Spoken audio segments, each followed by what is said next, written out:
Okay, hello and welcome to today's session in the msdynamicsworld.com Spring 2014 CRM webcast series. I'm Jason Gumpert, and we are joined today by Dan Griffin, Channel Sales Director at Silverpop, an IBM company, for this session on mastering the buying process. As we get started today, I just want to add that we invite you to add your feedback and ask questions today during and after Dan's presentation. You'll be able to access the Q&A block up near the top of your screen right now, and you'll see it later during the Q&A period off to the right. And we do invite you to add those questions. So without further delay, please allow me to welcome Dan Griffin. Dan, are you there? I'm there. Thank you, Jason. Appreciate everyone spending some time today with us. Today we're going to take a look at mastering the buying process and how you as a marketer and a sales team member or a technology consultant can leverage Microsoft Dynamics CRM and marketing automation to marry marketing and sales together. Not just join the two, but remove the friction and have them become one business development and sales cycle leveraging technology.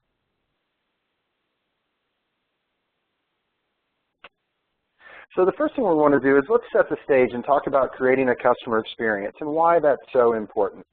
So let's think about this for a second. It used to cost around $10 million to start a software company.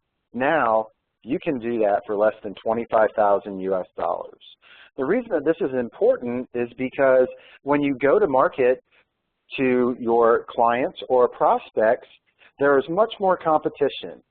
Functionality, pricing, ease of use, that is expected. The customer buying experience, that is where the new battleground is, and that is where marketers and sales folks alike need to focus their time to create a compelling customer experience to keep those prospects coming through the door and to retain existing customers. And you can do this leveraging Microsoft Dynamics CRM and one of our products called Core Motives, which is a marketing automation platform. And we're going to show a few examples of how that works today, but we're going to spend the majority of our time talking about real-world examples and what you can do to either, as a marketer or salesperson, keep your organization in the forefront of this customer experience, or as a Microsoft Dynamics CRM consultant, partner, or ISV, continue to provide value to your customers, recognizing that there are likely both of you from an audience perspective. So does customer experience really matter? And this is one of my favorite questions because from a media perspective, oftentimes when we ask this question in a live setting, we do get Google or PayPal or one of the financial services institutions like a credit card. So in your guess, and just think to yourself, who do you think has the largest who's the largest mobile commerce company in the world? And I'll give you a hint. It's none of these 5 groups on our screen today. It's in fact Starbucks. If any of you happen to use the Starbucks app, Starbucks early on really understood that developing a mobile experience to allow consumers to have a customer experience that they like, that is on their terms, can be very compelling. I do believe that from a brand perspective, Starbucks has done one heck of a job putting themselves in a position of power by being a very recognizable brand, but they retain loyalty largely due to their existing customer base leveraging their mobile commerce solution. Imagine having revenue being generated from a mobile commerce solution that is in excess of $500 million, and that was from 2012 alone. And if you use the Starbucks mobile app, they continue to add to their customer experience, branching you out into various things that you like. The more you interact, the more information you provide, the better my experience becomes. And this is the linchpin for customer experience, not sitting on your laurels and being happy with what you put in front of your customer, but continuing that customer experience on a one-to-one messaging platform, leveraging that customer profile, and a marketing automation platform. So before we talk about technology and how technology can support in detail that customer experience, let's talk about the changes to the buyer revolution, how your customers and prospects are in fact changing the way that you are required to market and sell to them. Oftentimes when you talk to a salesperson or a marketer in the traditional sense, they would answer the question of, do you think you're steering the car, as yes. But in fact, in this day and age with technology, the ability for clients, prospects, and customers alike to educate themselves on the internet through referral sites, through talking to their friends, really the social aspects of everyday life that has become the world that we live in. The fact is the customer is steering the car. And over the next series of slides, I'm going to present a few ideas to you to ensure that you're allowing the customer to drive the car and you're in fact in the passenger seat, really chauffeuring them through the buying process. 57% of the buying process is already done before your rep's first call. So what that means is exactly what we just talked about and exactly what each one of us does before we, from a retail or consumer perspective, do each and every day that we make a major purchase. We research, we ask friends, we check social monitoring sites, we read reviews of products. This is happening both at the B2B and the B2C level with increased regularity, and the percentage is only getting higher as buyers continue to hold the buying process close to them and not show their cards, if you will, to which way they are leaning.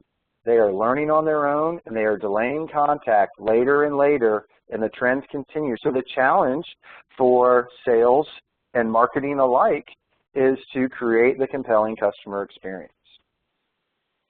Let's talk about some typical buying behaviors that your prospects and customers might see, whether that's a net new customer or an existing customer that might be interacting with you.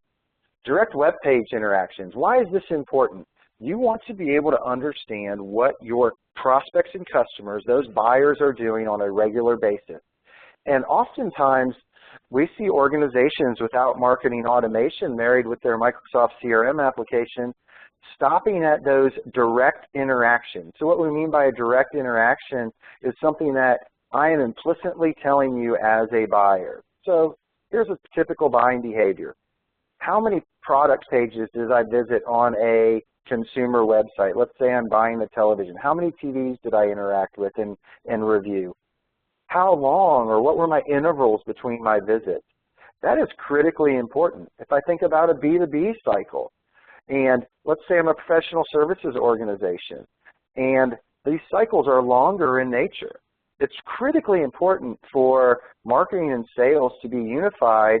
So when sales gets a sales accepted or a sales accepted or sales qualified lead from a marketing program, they understand where that buyer has been, what they've been researching, and we're going to talk about a few of those interactions in depth as we continue along.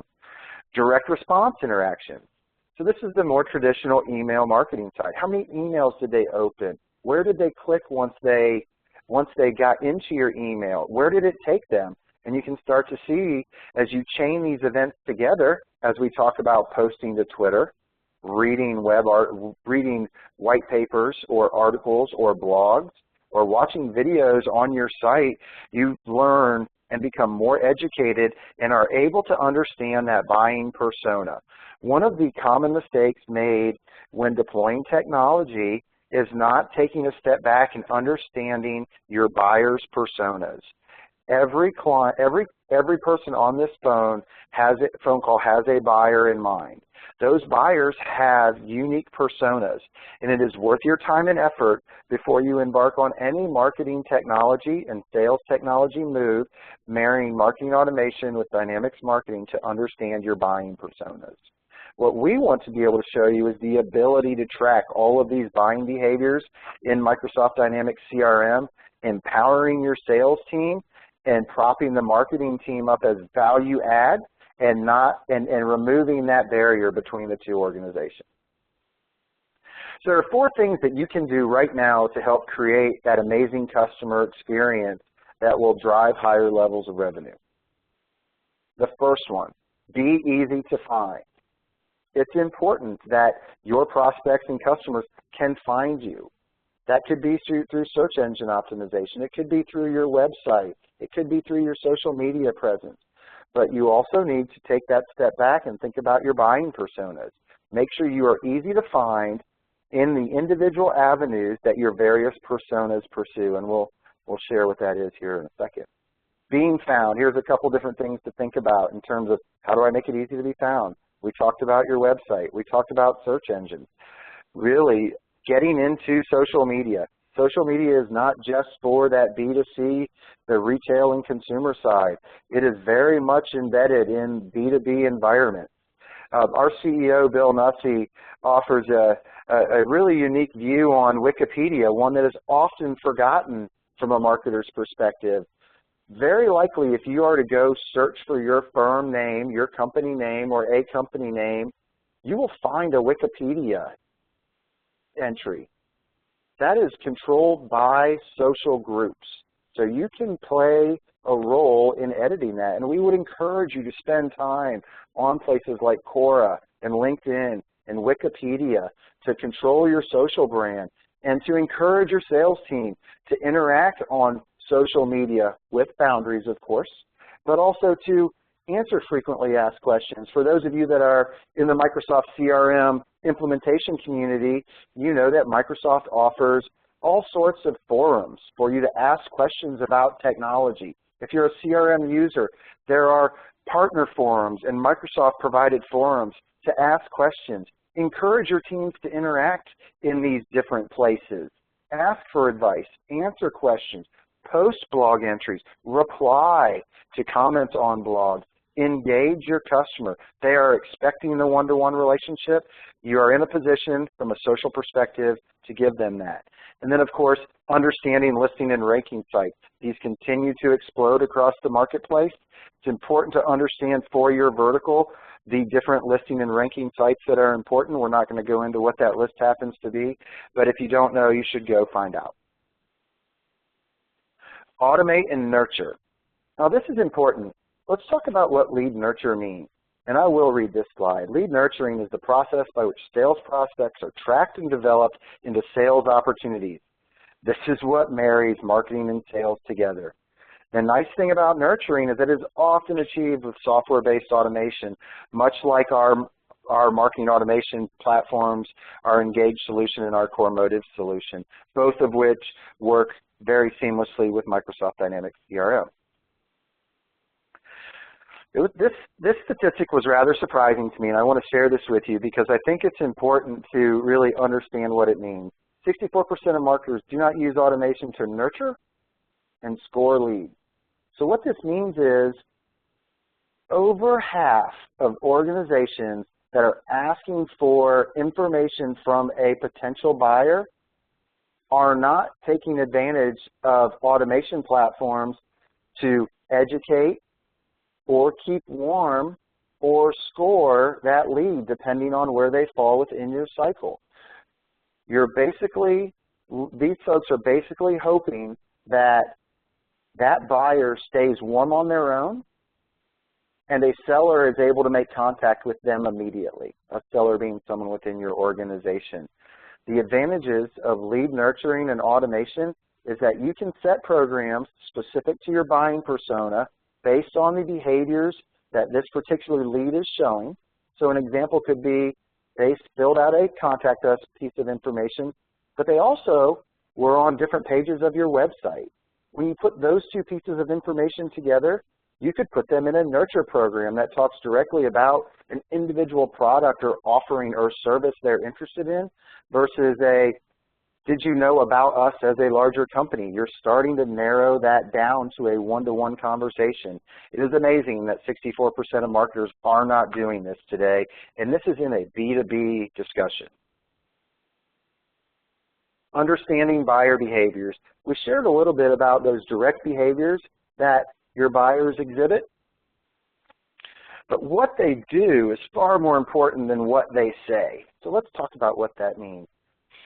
Behaviors, or what each of us does online every single day, interacting with email, posting on social forums, web browsing, and web and product education, those things that I'm not directly interacting with me as a seller, are the behaviors which are breadcrumbs that prospects leave behind as they traverse the buying process.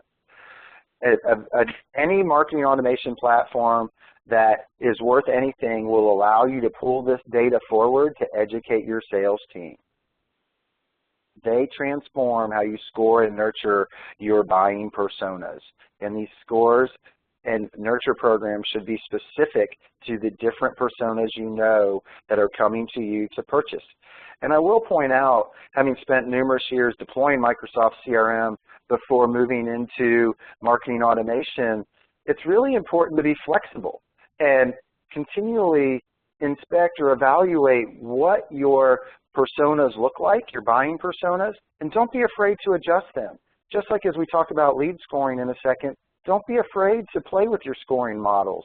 It's okay to change and adapt. It's not okay to not participate in nurturing and scoring because your competition is doing it or will be doing it soon. So it's even more important to understand those types of behaviors that change the pieces we've just talked about, your lead scoring, that 360-degree view of your client. What did I do last month versus this month? And what does that rolling score look like? And when does it become important to engage a salesperson? All of these different behaviors that I'm exhibiting as a buyer should be absolutely categorized, scored, and at the very least presented back to the salesperson for a more comprehensive understanding of what is occurring within the buying cycle. So let's think about this example for a second. It's okay, and this is more of a traditional approach with demographics and form submissions, to understand the person's title, when they're going to purchase. Let's say in this case, this is a piece of software. They have a budget and what industry they're in. That's important. That starts the conversation. But I can have a much more intelligent sales interaction or marketing interaction with this VP or manager if I also know that they downloaded a strategic white paper or watched a recorded demo, being able to see that they visited our site in three times in the last 2 days. And oh, by the way, they went to these individual pages and they went back to this individual page about this particular product or about our particular vertical offering from a software perspective multiple times in those visits. Maybe you're in a business where you can provide a custom ROI calculator. You track and keep those results. You're helping your buyer become educated, but you're also educating your salesperson and marketing persona to that next step.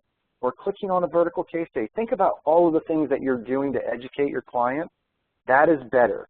Good is okay, but you need to be better, and this is a good example. So think about how you can push the envelope from a marketing perspective, capturing that information that your buyers are showing. Again, behaviors and experience, very, very important. And finally, we want to apply revenue science. So this slide is not intended to scare you as this being overly complex. Oftentimes, in both the marketing automation side and the CRM deployment side, customers become overwhelmed with the metrics or the goals. And it's everyone's responsibility to simplify those goals. So rather than worry about complex algorithms that give me some insanely detailed ROI, let's think about a few little things that you could do, that you would do differently if you knew a few different items. That upon inspection of lead to close for a particular opportunity, that a trade show visit that delivered twice as much deal value from a demo, someone captive versus maybe a webinar. Attending a specific webinar was worth more deal value than your white papers. As a smart marketer, if I understand that revenue stream, I'm going to do a lot more to take a nurture program and look for more folks to get into specific vertically focused webinars than just reading some general white paper. Again, captive customer experience. On-site demos resulted in 80% higher average deal size. Again, really important to understand where leads come from, the behaviors that happen during that lead cycle, and what are those compelling incidents that create higher revenue, more customer involvement. And my personal favorite, and this is always fun to share in front of a large group because undoubtedly a sales VP that works for us or someone in the audience is a sales VP, but you never know if that VP follow-up being logged as an interaction in Microsoft Dynamics CRM, scored in your scoring model, is actually having a negative impact on your deals. So these things are important. Don't be afraid to scrutinize and apply value, but absolutely look at your process and understand what creates the compelling incident and derives more revenue. It's extremely important. So a few things that happen with revenue science, and we were just talking about a few examples, but understanding the value of each customer touch. What we recommend at Silverpop is not that you spend an inordinate amount of time defining each touch and assigning value. We recommend trying it. You don't have to use these values with your sales team right away. You can use them to understand the nuances of each customer touch and be dynamic with your scoring models, for example. And of course, be prepared to start to leverage big data solutions. They are emerging. They are becoming more intelligent every day. I've spent a lot of time recently talking with folks that work in the data aggregation and data intelligence and big data verticals and industries. And the panacea of being able to understand that Dan Griffin is griffindj@hotmail.com on LinkedIn, and my Facebook profile is something else, and my login for the Dynamics communities is something else. If I'm willing to opt in, I just became a much more valuable target to someone that's looking to sell or communicate with me. Big data is coming. It's continuing to grow, and that's supplementing your data source. And one of the nice things about Dynamics CRM that most of you likely know is how easy it is to really integrate that data. You certainly might involve a partner in that. You could certainly leverage the import tool, but the ability to take big data, to supplement it with additional data, and then grow into a mature revenue-generating organization where I'm inspecting where my revenue is coming from, all of these pieces of the puzzle fit together nicely to continue to move you up and to the right to deliver a one-to-one customer experience. So those are 4 ideas that allow you to not steer the car, but allow the customer to steer the car in the direction that you want them. Let's make no mistake, you're not giving up control or not trying to give up control. You are trying to be the GPS for the car that your customer is driving.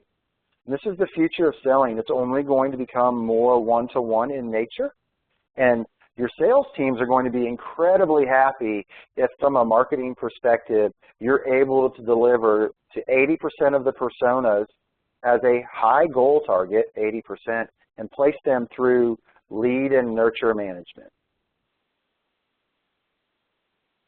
So hopefully we've answered the question of, do you think you're steering the car?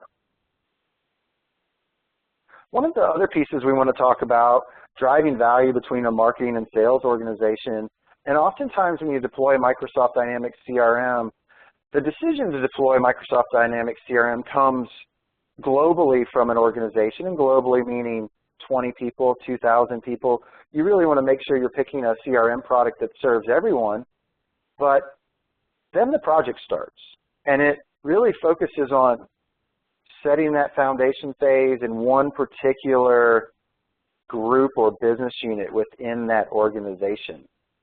We encourage at the outset of your Microsoft CRM deployment or at this point in your process to ensure that goals are aligned between these all of the organizations, but specifically for our conversation today, sales and marketing. Marketing should be able to easily have a relationship with sales to ask, what can I be doing better for you? And sales should be putting in the hard work that says, I know if I can have X, Y, and Z, if we work together, we could close more business. So let's share behavioral marketing stories. Treating customers as individuals. Marketers are always driving to understand these personas that we continue to talk about. Sales folks are talking to them each and every day. The difference between the two, that 57%, we need to be talking more on a one-to-one perspective based on those behaviors than ever before, so the salesperson picks up that one-to-one conversation and continues to move it forward.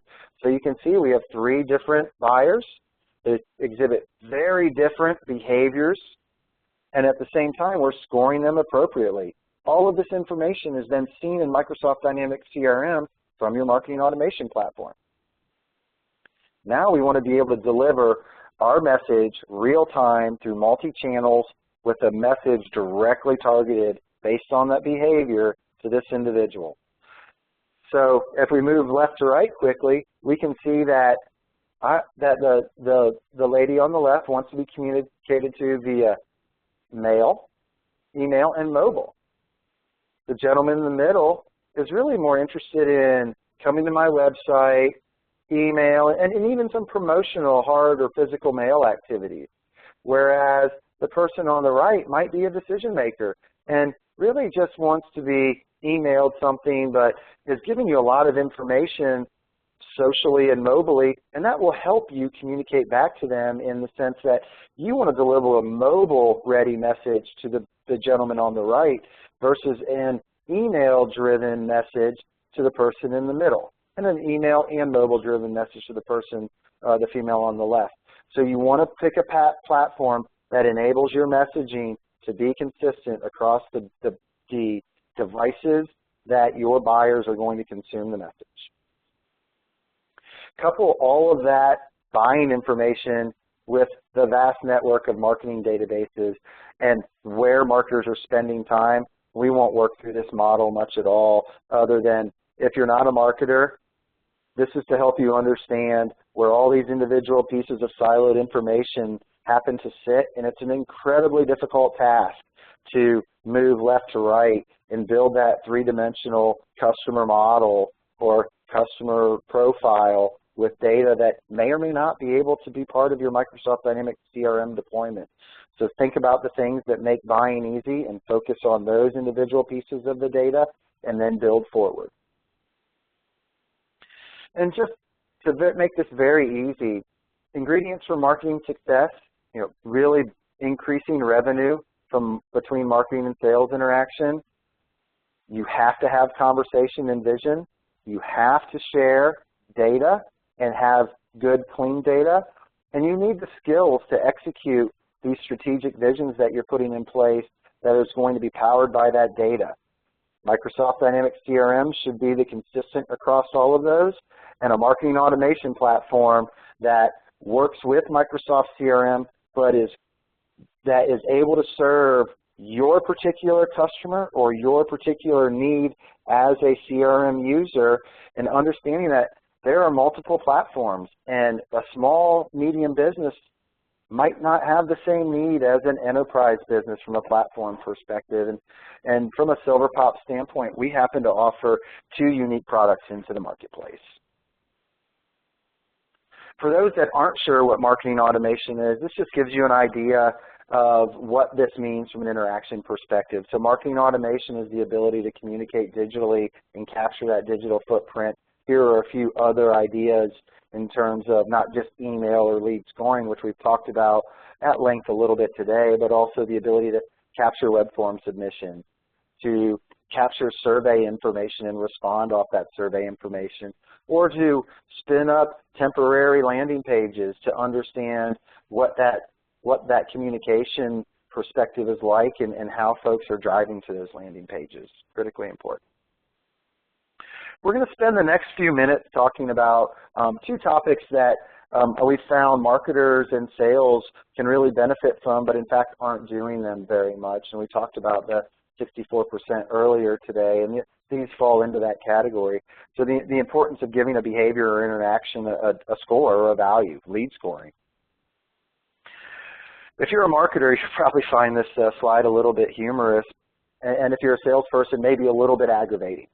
So after every Monday morning after the trade show, where did that fishbowl of cards go? And what do I do with it?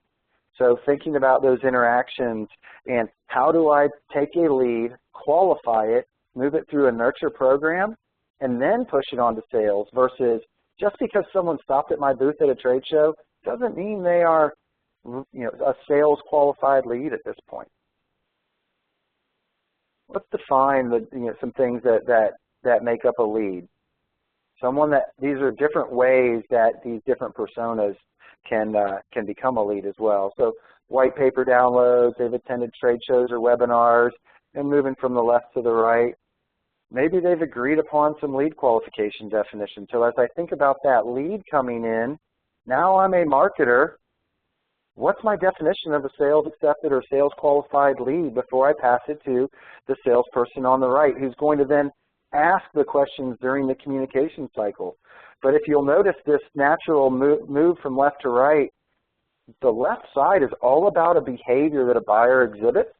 The middle is all about marketing analytics and marketers understanding those behaviors, taking action, assigning value, and then placing that information at the right time in front of the salesperson so they can have the next value-added conversation and they aren't retreading where that lead came from. In fact, it is all surfaced through Microsoft Dynamics CRM. A typical lead cycle that moves from buyer exhibiting behaviors all the way through to a salesperson talking to them is capturing information, beginning that scoring process. Once they hit the sales accepted lead threshold or a qualified lead, distribute it to the right folks. Now here's where it gets really interesting because you could see a lead come back into your cycle from a scoring perspective. You want to be able to nurture them.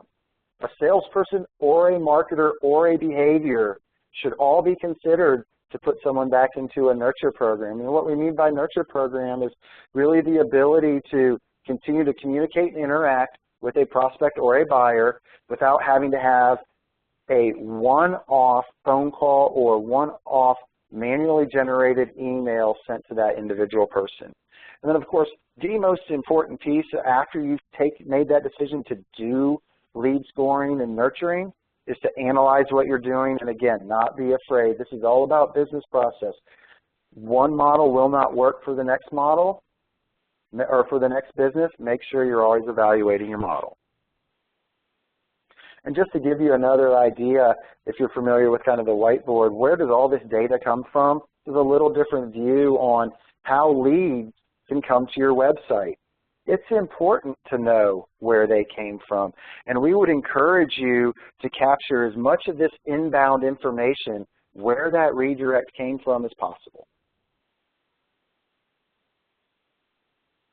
Of course, it's important to decrease our follow-up times on leads once they become accepted, but it's also important, even if it's not on the salesperson side, but on the marketing side, to react accordingly. So in a retail example, if I sign up for any particular product education, I sign up, let's just say Best Buy. I create an account on Best Buy, and I want to be communicated with on Samsung television. I want to see that my account's been created right away. Then I want to be able to subscribe to the different newsletters and mailings I'm looking for. But we want to make sure that we're communicating with our buying personas at the right intervals across their entire relationship. To give you an idea how easy it is to set up lead scoring and lead scoring from an intelligence and email perspective, what you're looking at is a screenshot of Microsoft Dynamics 2013, and I happen to have our Core Motives lead scoring settings up. And this is just an easy way to start scoring leads that display web intelligence and any interaction with email marketing. You can certainly continue on this lead scoring model for various individual pieces, but this is just a basic way, and these are tried and true numbers based on some of our analytics. If you're not doing this, I would recommend that you start lead scoring right away if you have a marketing automation platform integrated or embedded with your Microsoft Dynamics CRM deployment, and really analyze it internally. You don't even have to share it with the sales team, but start to understand what these different behaviors mean. And here's where the rubber hits the road. So again, I'm in Microsoft Dynamics 2013, and you can see from this screen that I happen to be looking at Core Motives, which is our embedded marketing automation platform, and I'm looking at a monthly rolling lead score. So I'm able to see in my chart on the right by quarter the different scores that make up my web intelligence, my email interaction, and then my total score. And it starts to become important over time as I'm looking at my individual record. So that was lead scoring, and those are assigning values to individual sessions, and one of the things we talked about was web intelligence or web tracking, understanding, and it's been a common theme, what folks are doing when they're interacting with your website or your landing pages. It's critically important to follow the action. How did someone arrive at my website? What did they do while they were on my website? Where did they go after they left my website? These are all things that you can track and start to piece together through marketing automation platforms. I'll share a B2B story from a previous career or a previous job I had deploying Microsoft CRM. We had a target list of a particular set of prospects, and we'd also deployed core motives into our Microsoft Dynamics CRM environment. Now, one of the things that's unique about web intelligence or web tracking is we're also capturing those anonymous visits. So we're storing that in the Microsoft Azure cloud. We don't pull that down into your CRM database as of yet because it really doesn't have a lot of value until I'm able to put Dan Griffin next to the anonymous session. So in this particular use case that we applied that was very successful, we started to see anonymous web hits and web sessions come from a particular city and a region in that city, and we thought that this very well might be one of our targets, but we didn't know because it was anonymous, and this went on for weeks. But they were showing the right behavior. They were on our services listing. They were right in the vertical that we knew that they would fit in, but we didn't know for sure. And then lo and behold, one day, someone submitted a request for information that put a name to all of these previous web IP addresses. We pulled all that information forward. We were able to communicate with this prospect and turn them into a customer. And the firm that I was with is still doing business with this customer today, and is an incredibly high value to this firm, all because as soon as that prospect gave us information that uniquely identified them and gave us contact information, we knew where they'd been, we knew what they were looking for, and our conversation became very one-to-one, immediately focusing on the business benefits they needed, and this leveraged core motives from a marketing automation perspective, and it leveraged Microsoft Dynamics from a CRM perspective. But what shouldn't be lost on this is the pairing that sales and marketing had together to identify the list and to understand the importance of the interactions on the web page and educate the sales team so when they made that phone call, they were continuing the customer experience, that one-to-one unique experience with the prospect.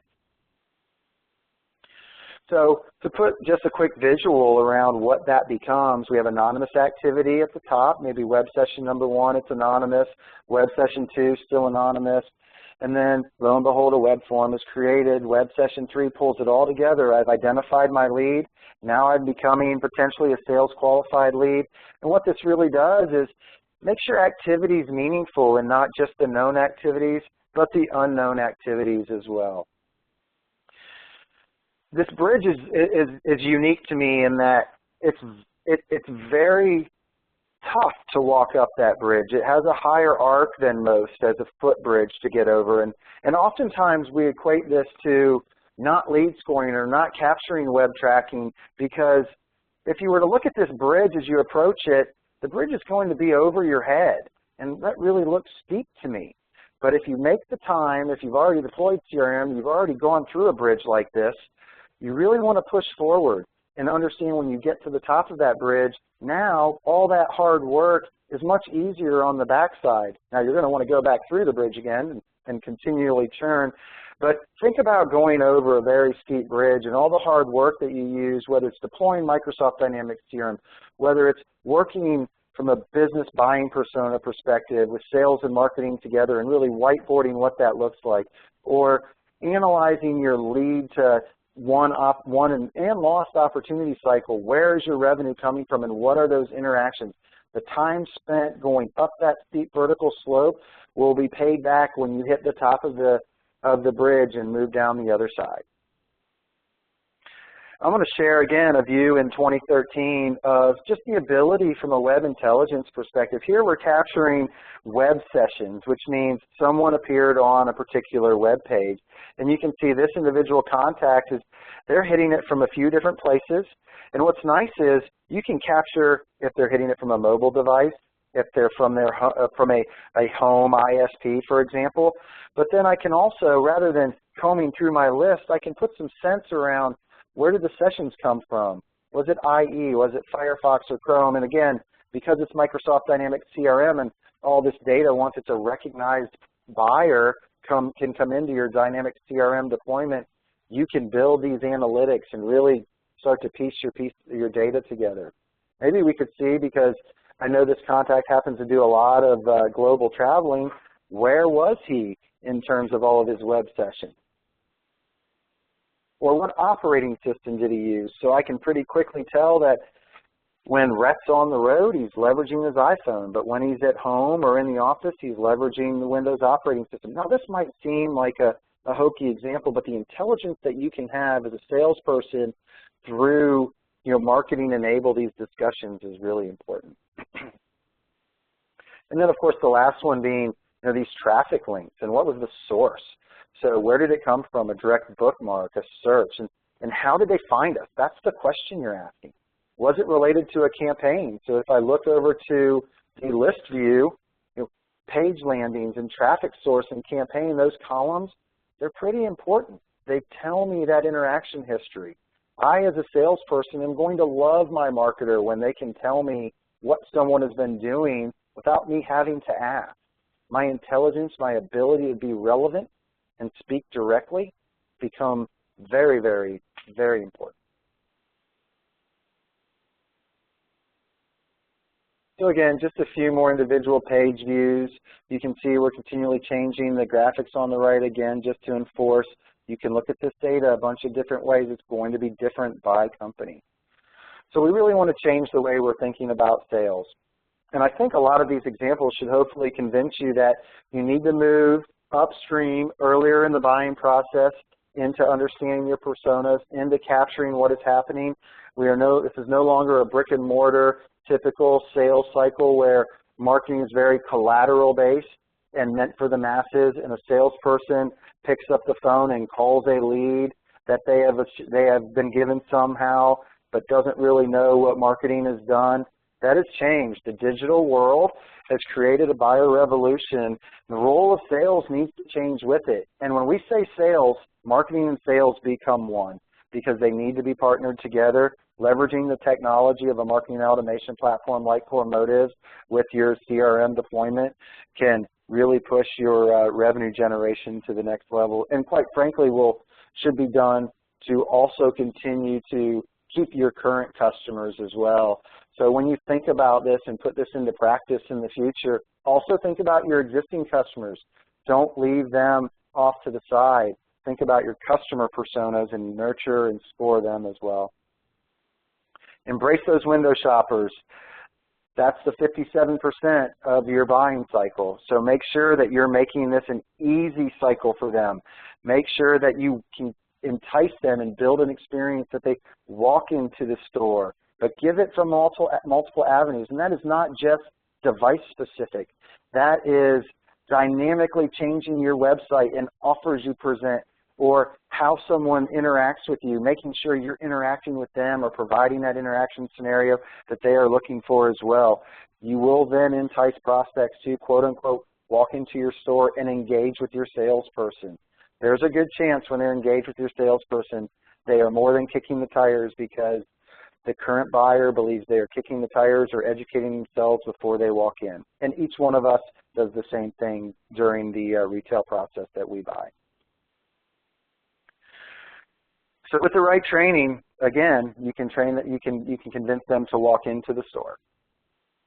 So with that, we're not going to spend any time from a demo perspective in CRM or in any of our products, but we wanted to use the last 15 minutes of this to really open it up for questions and to see if there are any thoughts around or questions around not just the buying cycle, but things that you could do from a marketer or sales perspective to increase your likelihood of increasing revenue. So Jason, with that, I will turn it back over to you. Thanks, Dan. I would like to just remind everyone on the line that you can ask questions and use the chat or the Q&A blocks that you can access through the top of the screen. And Dan, if you want to maybe stop your sharing, it'll make it a little easier to kind of do the Q&A here, and we do have a few minutes for that. Sure thing. Let me look at a couple of first questions that came in. One, our company is just getting started with content development that we'll be using for lead generation efforts, and we're finding that with so much to create, we're having trouble focusing our efforts. Where do you recommend we focus to get started? Sure. So I would recommend that you really develop those 3 to 4 buying personas first. And then as you think about the content, try and keep it simple and leverage what your brand is all about. I'm not going to purport to be a marketer by trade, but the best thing that you can do is not overthink and over-engineer your content creation, but build a plan and a roadmap that allows you to constantly revisit your content, but start by making it easy and not disenchanting your prospects or customers as you're delivering content, be it on the web, be it email delivered content, or any of the other pieces of content that you might put in place, whether it's, if I think about a service offering, whether it's like a white paper becomes less important if I can't keep someone at my site and hold their interest on why they've decided to come to my site. And that typically comes down to 3 or 4 different personas, and you want to be able to cater to them until you can figure out which persona that they are. All right. With marketing automation, how do you know when a lead is sales ready? So that's a great question. So how do you know when a lead is sales ready? There is no real golden answer for this. It's all dependent on your organization. And I'll share probably the best way to go about this is that direct conversation with sales and marketing. If you could spend an hour a week with top sales, not just sales leaders, but sales account executives and the marketers that put the marketing plans into action, that manage lead scoring or manage your CRM database that often falls on the marketing side.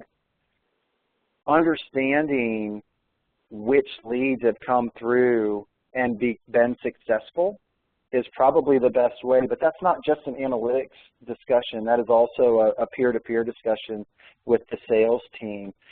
I would recommend that you don't have the disjointed discussion, but you actually get into a room if you can, or get on the phone and talk with sales and marketing, whether it's once a week or once a month or once a quarter, and understand not just these behaviors that you're scoring and the interactions that you're seeing, but do they truly become sales at the end?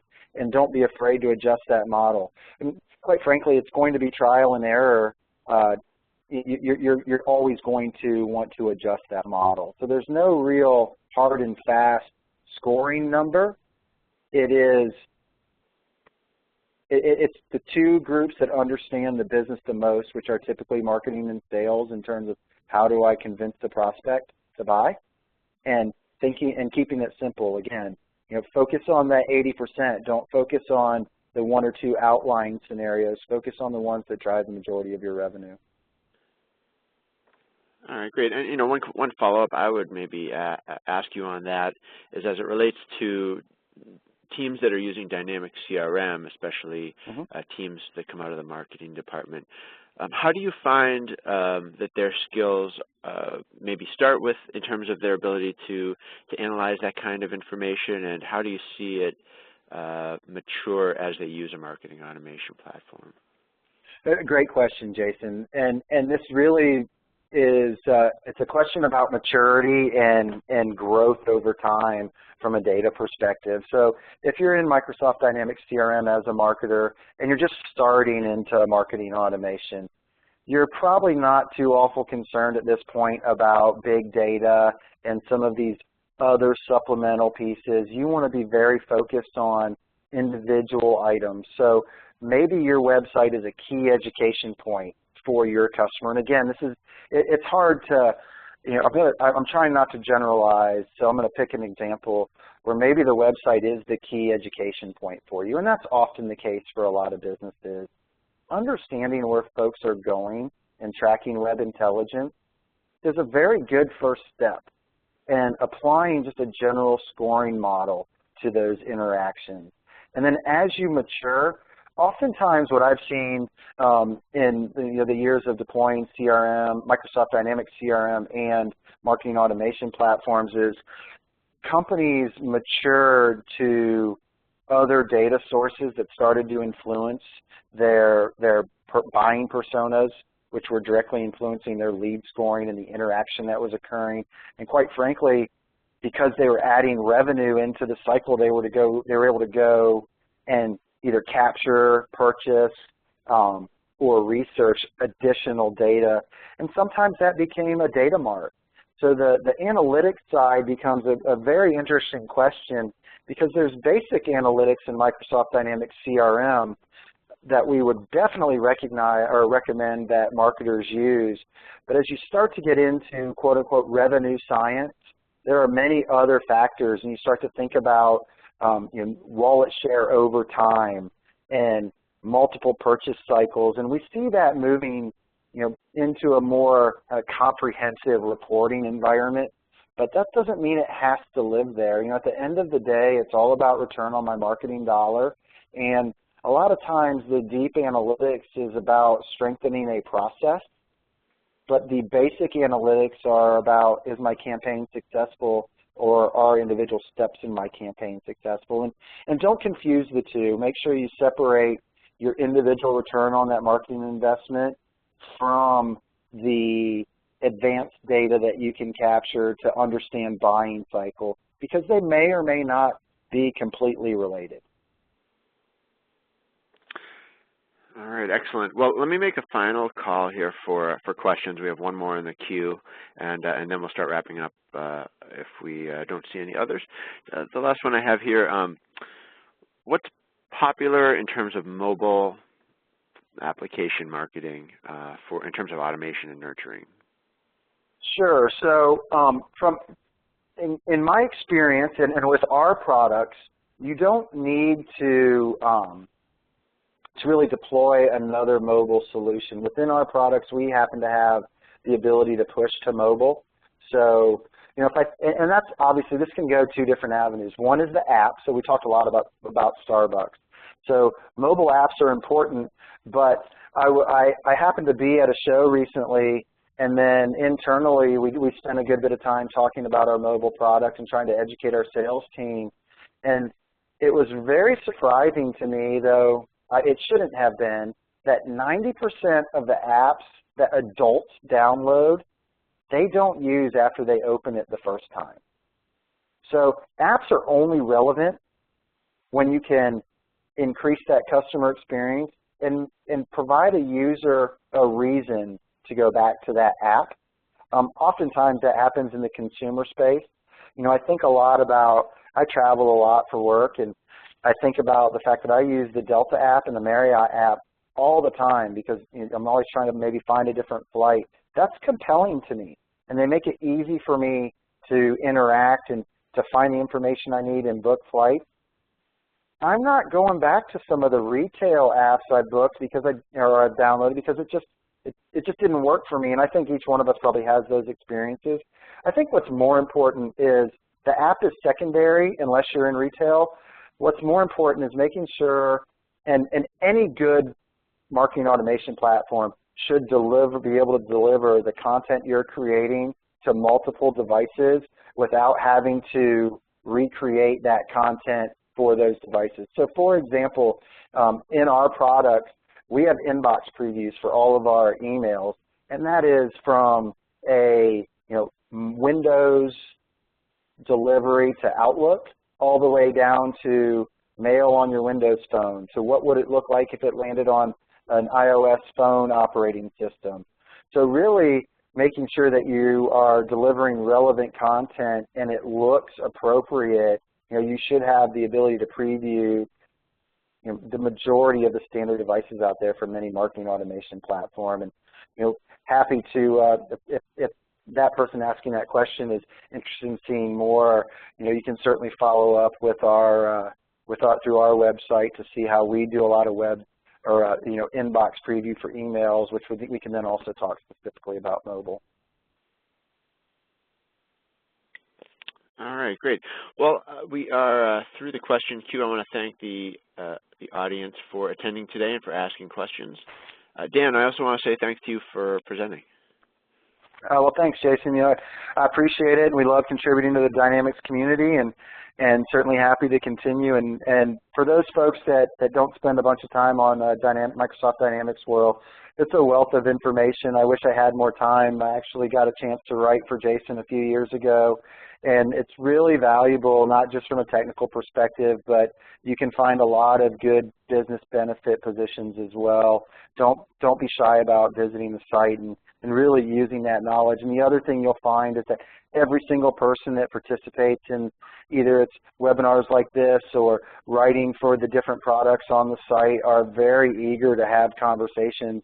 And it's not just to promote the company that they're working with, but every person that takes the time to participate in this is wildly excited about what they talk about and wants to see businesses succeed, wants to see Microsoft Dynamics be successful. And I just can't say enough about the content on the site that it does for partners and for clients alike. Well, I really appreciate that, Dan. Thanks for those kind words. But I absolutely agree. The folks who contribute to the site are really top-notch and genuinely do care about the products and the community. And that's one of the things I love the most about it as well. Well, on that high note, let me start wrapping up here. This session is recorded. We'll be making it available to you very soon. And please be on the lookout for more CRM-focused sessions coming up soon from MS Dynamics World and our CRM webcast series. So thanks and have a great day.